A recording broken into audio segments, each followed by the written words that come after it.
ದೆಹಲಿಯಲ್ಲಿ ಕೇಂದ್ರ ಸರ್ಕಾರದಿಂದ ನಮ್ಮ ರಾಜ್ಯಕ್ಕಾಗುತ್ತಿರುವಂಥ ಅನ್ಯಾಯ, ಅದರಲ್ಲಿ ವಿಶೇಷವಾಗಿ ನಾವು ಕಟ್ತಾ ಇರುವಂಥ ಟ್ಯಾಕ್ಸು ಸುಮಾರು 4 ಲಕ್ಷ ಕೋಟಿ. ನಮಗೆ ಕಳೆದ 7 ವರ್ಷಗಳಲ್ಲಿ 14ನೇ ಫೈನಾನ್ಸ್ ಅಂದ್ಕೊಂಡು 15ನೇ ಫೈನಾನ್ಸ್ವರೆಗೆ ಸುಮಾರು 62,000 ಕೋಟಿ ರೂಪಾಯಿ ಅನ್ಯಾಯವನ್ನು ಮಾಡಿದ್ದಾರೆ.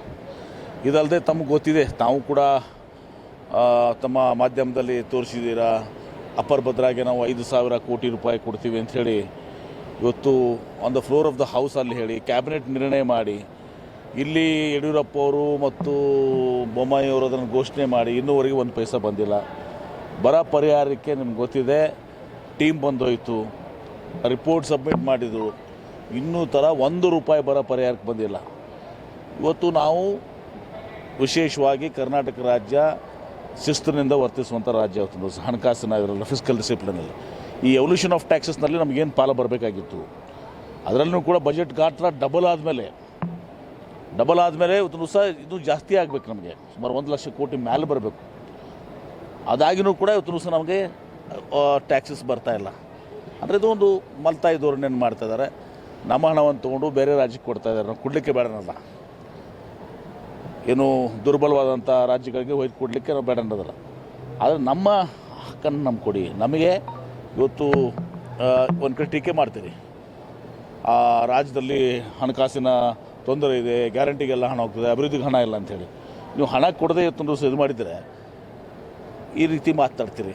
ಇದು ಒಂದು ಪೈಸೆನೂ ಬಾಕಿ ಉಳಿಸ್ಕೊಂಡು ಹಣಕಾಸು ಸಚಿವರು ಹೇಳ್ತಾರೆ. ನೋಡಿಪ್ಪ, ನಿನ್ನೆ ಇವತ್ತು ತಾವು ನೋಡಿದ್ದೀರಿ, ಸಿದ್ದರಾಮಯ್ಯ ಅವರು ಎಳೆಯಾಗಿ ಬಿಚ್ಚಿದ್ದಾರೆ.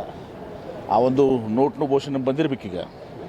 ಇದರಲ್ಲಿ ಫ್ಯಾಕ್ಟ್ಸ್ ಇದ್ದಾವೆ, ಯಾವುದೂ ಕೂಡ ಇವತ್ತಿನ ದಿವಸದಲ್ಲಿ 14ನೇ ಹಣಕಾಸಿನಲ್ಲಿ ಅಟ್ಲೀಸ್ಟ್ ದಕ್ಷಿಣ ರಾಜ್ಯದಿಂದ ಒಬ್ಬರು ಸದಸ್ಯರಾಗಿದ್ದರು.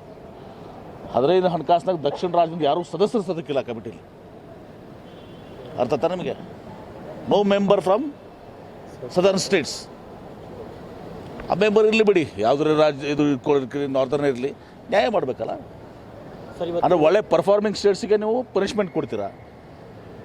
ಯಾರಿಗೆ ಫಿಸ್ಕಲ್ ಡಿಸಿಪ್ಲಿನ್ ಇಲ್ಲ, ಯಾರು ಸರಿಯಾಗಿ ಇದು ಮಾಡ್ತಾಯಿಲ್ಲ, ಅವ್ರಿಗೆ ನೀವು ರಿವಾರ್ಡ್ ಕೊಡ್ತೀರಾ, ಬಹುಮಾನ ಕೊಡ್ತೀರಾ. ಸರ್, ಇವತ್ತಿನ ಹೋರಾಟ ಫಲಪ್ರದಾನ ಸರ್?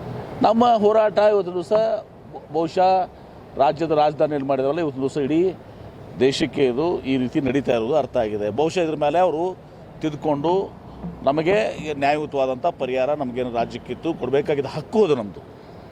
ನಮಗೇನವರು ಉಪಕಾರ ಮಾಡುವಂಥ ನಮ್ಮ ಹಕ್ಕು ಕೊಡ್ತಾರೆ ಅಂತ ನಾವು ತಿಳ್ಕೊಂಡಿದ್ದೀವಿ. ಕೊಡ್ದಿದ್ರೆ ಇದನ್ನು ನಾವು ಜನರ ಬಳಿಗೆ ಒಯ್ತೀವಿ.